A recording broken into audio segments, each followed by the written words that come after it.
warshadu markay shayga samaynayso laba shay baa asal oo ay ka fekertaa shayga taklifadiisu inay jabnaato iyo availability inuu productionku aanu kala go-aynine aada heli karto wafradiisa inuu mutawafir yahay dunida waxaa badani wuxuu noqday ee mutawafir agtooda ah maalan waxaa la cuno oo dhan markaad eegto ama daawo oo dhan eegto waxaasoo dhan in badan oo ka mid ah ama dufan xaaraana ku jira ama alcohol xaaraana ku jira ama neef aan la qalin wixii baa ku jira ama doofaar wixii baa ku jira waayo iyagaa more available iyagaa la helaya waxaa laga yaabaa waxyaabaha qaarkood haddan ka waramo inaad ka yaqyaqsootaan waayo dadka waxaa ka shaqaynaya waxaan see loo helaa tusaalaan ku siin cosmeticska dunida la isticmaalo qaybo ka mida proteinska lagu daro qaarkood dhakhtarku wuxuu daadiyaabaa laga soo saaraa caruurtan yarare lasoo daadiya soo mataqaanayn abortionka maydkan caruurtan la daadiyey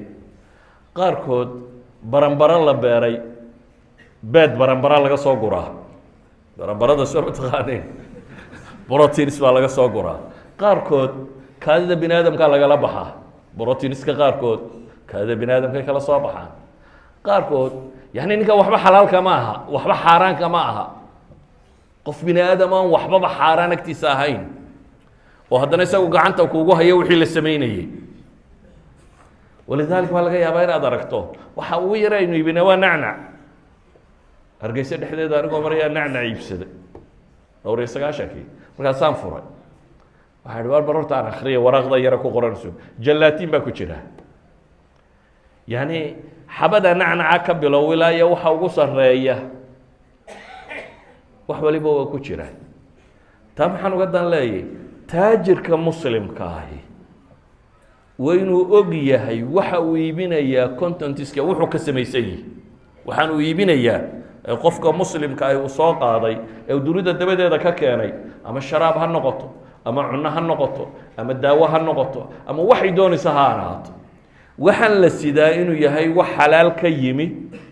iyo wax xaaraan ka yimi xaaraanta waa yartaynu dhe laakiin ogaan bay meel walba u saarsaareen waxaan leenahay markaa qofka muslimkaa waxa hortaagan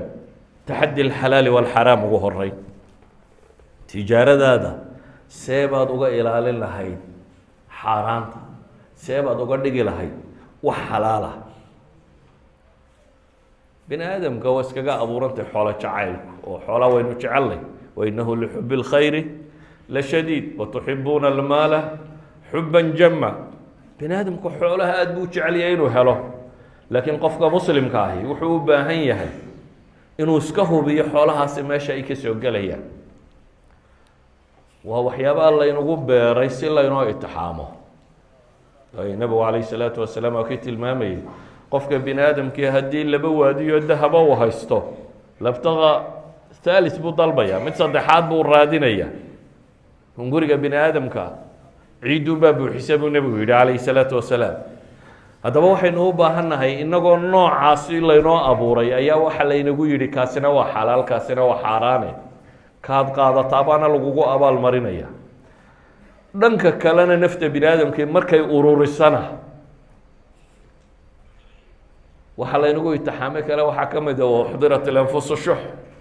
waxaa laynagu xaadiriyey bakhaylnimo wa kaana alinsaanu qatuura nebigu wuxuu tilmaamaya yahra bnu aadam bini aadamku waa gaboobaa laba shay laakiin ma gaboobaane dhallinyaradu mu ka ahaadaa xoolo jacaylka iyo ilaalintooda iyo cimriga iyo amalkaa dheer iyo da-daas in la sii jiro bini aadamku kama gaboobo maxaa ku saaran marka dunida waxa yaallaa baynu ihi waa nooca ah technologigina wuxuu fudaydiyey wax walba in la qaabeyn karo wax walba in la qaabeyn karo wax badan oo aanad adigu sawiranayninna inay cunooyinka ku jiri karaan maalan cunadu daasadaha ku jirta wax dhadhan loogu sameeyaa lagu daraa oo chemicalska marka la isku walwalaaqo wax dhadhan u sameeya, waxa dhadhanka u sameeya xaggu ka yimi isweydiin leh. waxaa lagu daraa wax isku haya inaanay kala miirmin, oo waxa isjiidadkiisu inaanu kala bixin ayaa lagu daraa. waxaa lagu daraa wax cimri dharar u sameeya inaanay hore u xumaanin. waxaa lagu daraa konton shay. waxaa lagu daraa qaar midab loogu yeelo. waxaasoo dhami cunadii caadiga ahayd baa lagu walaaqaya.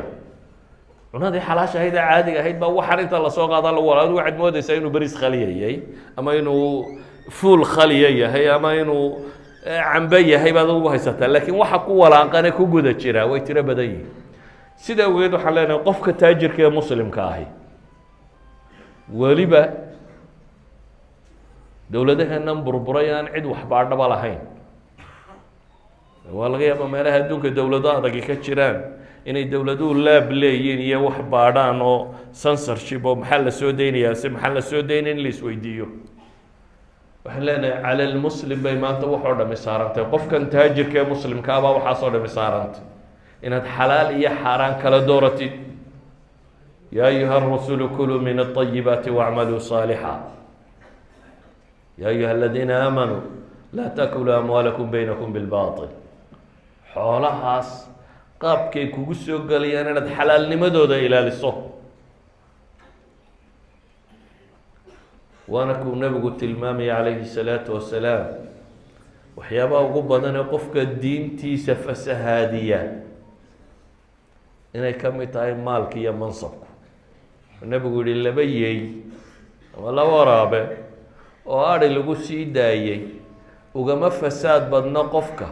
siday diintiisa u fasaadiyaan maxay xirsu lmari cala almaali waasharafi lidiini. qofku xoolaha jacaylkoodiiyo si u ururinayo, iyo sharaf iyo maamuus iyo magac iyo mansab iyo dowladnimo siduu u raadinayo. aakhirana ilahi wuxuu leeyay qaar inta lasoo taagay inay ku halaan hali doonaan maa agnaa canii maaliya halaka canii sulطaaniya. xoolihii waxba igama tarin, iyo sulطaankii iyo maamulkii iyo wixii aan haystay oo dhan. casriga dambana wuxuu nebigu ku tilmaamay inay ummadda zaman ku iman doonto laa yubaali lmar'u maa akhada minhu amin xalaalin am min alxaraam. wakti aanay dadku uba aaba yeeli doonin waxaan soo gelaya ma xalaal baa mise waa xaaraan. weliba soomaalidu laba dhibba way qabtaa markay dhanka maalka joogto. dhaqan hore qadiima way qabaan oo waracu ku yaraa. soomaalidu geelay qaadi jirtay soo maha. geel nin muslima foofsaday oo halkaa uu dareersaday saaka ayaa inta la qaadaaba weliba ammaan loo haystay. idan tii baadiyuhu dhaqankeedii hore kaasuu ahaa. tii magaaladuna waxay noqotay in la isweydiiyo wuxuu lacag matay, waxaa ku soo gelayaa lacagun maye. inaan loo eegin ma xalaal bay kaa soo gelaysaa mise xaaraan bay kaa soo gelaysaa. ta dadka ka dhaxaysa iyadu kumaba sii jirto dowladaha iyo meelahaasi. lacalla dadka wax isku darsadaa in badan inay isboobaan. lacalla waxay u badan tahay dadku masalada maalka waa masalo adag.